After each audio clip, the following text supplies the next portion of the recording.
Hello and welcome to the Berean Principle. I am your host, Reverend Nick. Today we're going to begin a journey through the Gospel of John. But before we jump into chapter 1, we need to know why John wrote this book in the first place. And near the end of his Gospel, he actually tells us. He says, "These are written so that you may believe that Jesus is the Christ, the Son of God, and that by believing you may have life in his name." And so that is John's purpose.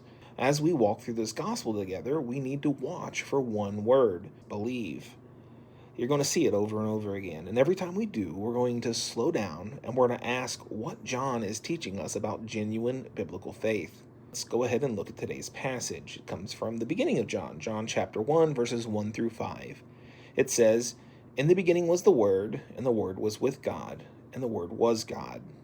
He was with God in the beginning. Through him all things were made. Without him nothing was made that has been made. In him was life, and that life was the light of all mankind. The light shines in the darkness, and the darkness has not overcome it." So John begins in a way that's completely different from the other gospel writers. See, Matthew begins with a genealogy, and Luke begins with the birth of John the Baptist.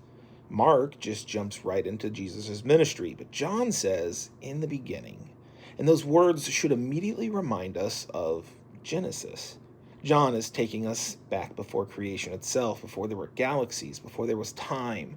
Jesus had already existed. John calls him the Word. And then he says something that leaves no room for confusion. He says, "The Word was with God, and the Word was God." So Jesus isn't merely God's messenger, he is God the Son, eternally existing with the Father. John then tells us that everything was made through him. So think about that. The one who would one day grow tired, he would sleep in a boat, touch the blind, stretch out his hands on the cross, is also the one through whom every atom in the universe was created. John then tells us that in him was life, and that life was the light of men. And then finally he says that light shines in the darkness, and the darkness has not overcome it. So this isn't just true in Genesis. It isn't just true at the resurrection. No, it's true today. No darkness has ever been able to overcome the light of Christ. And so as you reread John 1 through 5 again today, ask yourself two questions. What does this passage teach me about who Jesus is? And how does what I learn strengthen John's purpose that I might believe in him? I'd love to hear what you discover. So until next time, don't take my word for it.